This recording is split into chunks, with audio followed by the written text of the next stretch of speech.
Hello. Today I'll be discussing the Zodiac Crimes. The Zodiac Crimes were a series of unsolved murders and attempted murders that were committed in California in the late 1960s. And most of the victims in the Zodiac cases were young couples. Perhaps what the killer is most known for, however, is the fact that he wrote letters to the press actually bragging about the crimes and threatening to commit more murders. He also sent these very strange coded messages or ciphers that required decoding. And finally, he used the handle Zodiac. And I think the fact that he wrote to the press and that he sent these ciphers and also that he gave himself a name are some of the factors that make the case famous and why we're still talking about it all these years later, and also probably because the case was never solved. Ultimately, though, when we look at the pattern of murders that the Zodiac committed, as a killer, he wasn't very prolific. There are only four known attacks that the police have definitively linked to the same offender known as the Zodiac. The first three attacks were young men and women that were parked at lovers' lanes, and the victim in the fourth attack was a cab driver who gave the assailant a ride. In the first two attacks, the killer shot his victims while they were in their cars talking or making out.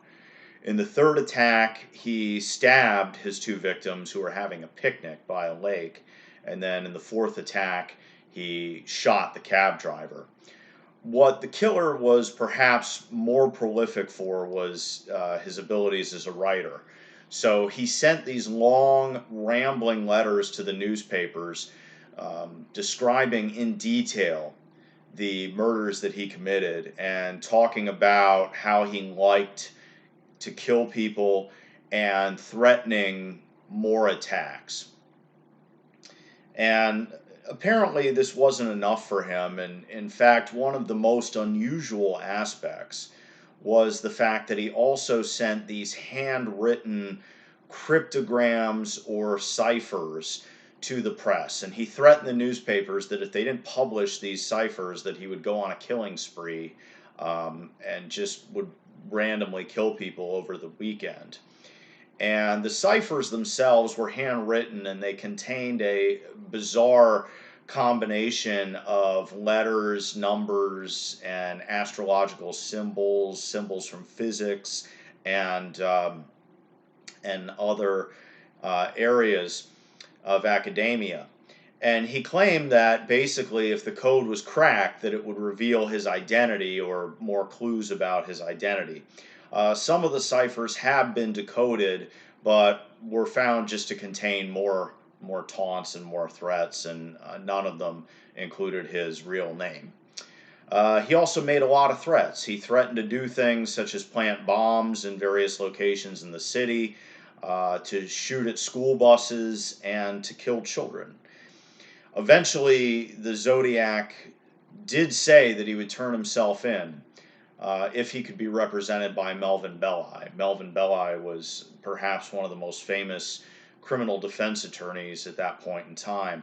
And in response to this, Belli did appear on a local TV show and appealed to the killer to turn himself in. There were some prank calls that were made to the show, including some by a man who claimed that he was the Zodiac, but these calls were traced, and it turned out that the man was a mental patient and had absolutely no connection to the Zodiac murders. So, after this initial series of four murders, the killer continued to write to the press, to Melvin Belli, and also to reporters who had covered the case. And the letters eventually became more sporadic over time, and they did eventually stop, with the last confirmed letter being received in 1978. So at this point, it's highly unlikely that the killer will resume his killing spree, and it's also unlikely that the case will ever be definitively solved and that anyone will ever be prosecuted for these crimes. But There are some lessons that we can learn from the case, and I think that Douglas and Olshacker do a good job of discussing some of these lessons in the book chapter that I assigned for you to read. So Douglas and Olshacker were two FBI profilers, and if you've seen the show Mindhunter on Netflix, the show is basically a biographical sketch of them and how they created the behavioral analysis unit at the FBI. So in the chapter, Douglas and Olshacker develop this personality profile of the type of person that they feel the Zodiac Killer was. And they base this profile on a number of things. So, first, they base it on the victimology. And they point out that nearly all of the Zodiac's victims were couples in lovers' lanes. And interestingly, the men in these attacks, in most cases, the men survived the attacks. And this is somewhat unusual because if you think about this from the offender's perspective, obviously the male represents a bigger physical threat to him than the female. So it's unusual that the men survived the attacks and the women did not. But ultimately, this suggests that the killer directed his aggression more uh, toward the females in these cases. Also, Douglas and Olshacker point out that the killer really went out of his way to create a challenge for law enforcement. So we have these weird ciphers that were very meticulous in the way that they were written and executed, requiring the police and requiring people to decode them. Perhaps the killer felt a need to demonstrate here how intelligent he is. He made a number of taunts. He obviously made fun of the victims, talked about the fact that he was more intelligent than the police and that the police would never be able to catch him. He made a number of threats. He threatened to plant bombs in the city. He threatened to go on killing sprees. He threatened to kill children.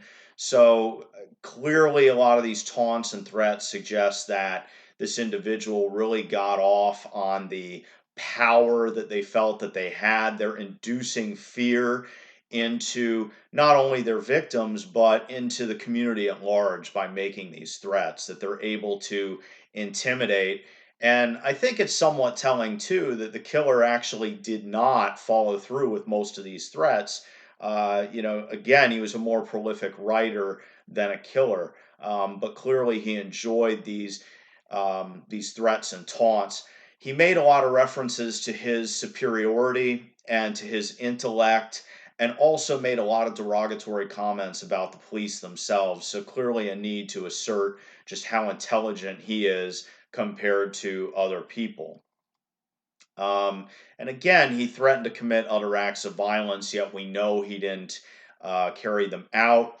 He clearly made effort to manipulate celebrities. He manipulated Melvin Belli and also manipulated the press. So again, we see this need for power and control and a need for attention.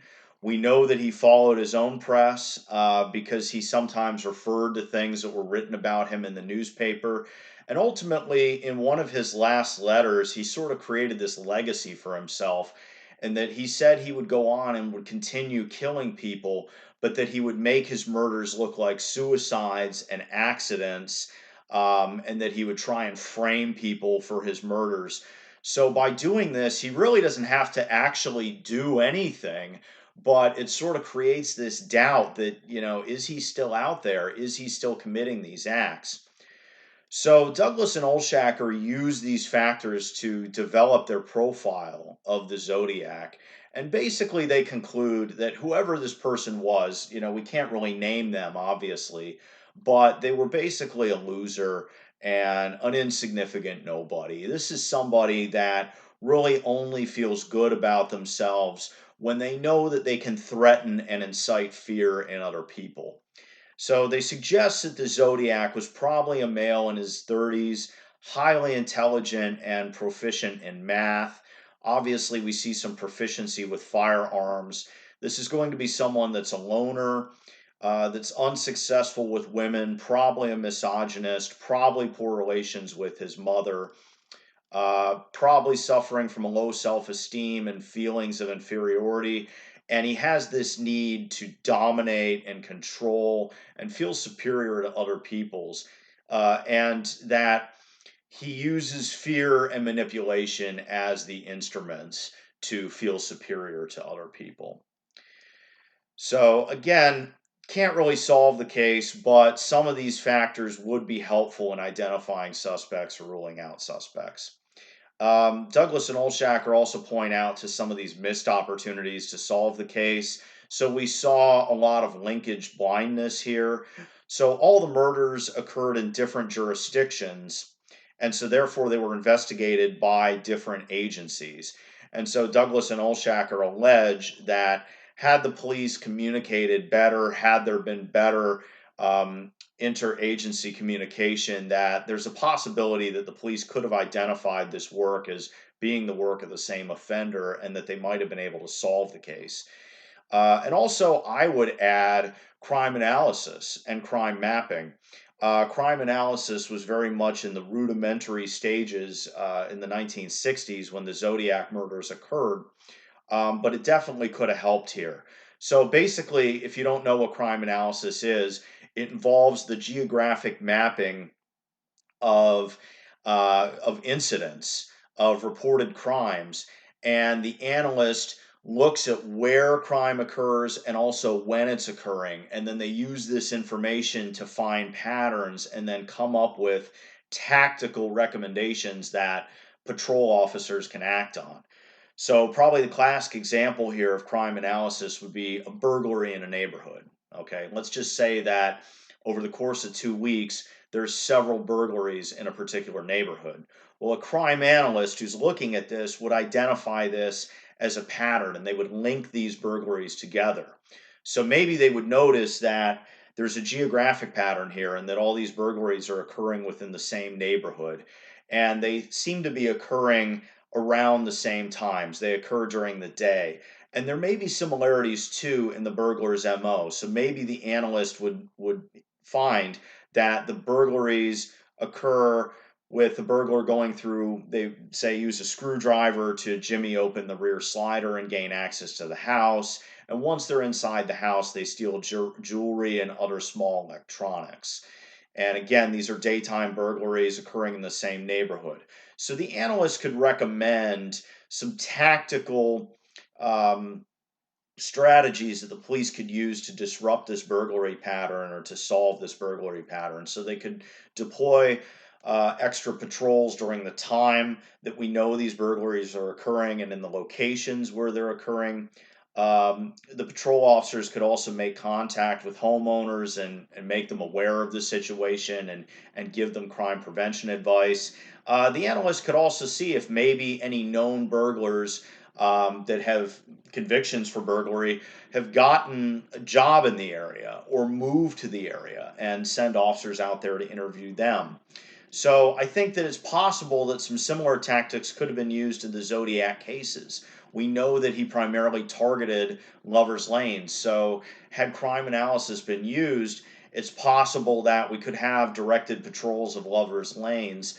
Not only to deter the offender, but also to dispense with potential victims. So the patrol officers could make contact with potential victims, people using the lovers' lanes, and basically tell them, get out of here, go home. And so that could offset the potential victim pool. Ultimately, we don't know if any of these strategies would have worked, and we could only speculate. But again, it is interesting to kind of look back and think about in hindsight what might have worked and what might have not worked in terms of solving these murders, in terms of profiling and also some of the analysis techniques. So that pretty much wraps it up for the Zodiac discussion. If you have any questions at all about the Douglas and Olshacker reading or about the case, please feel free to send me an email and I would be happy to address them.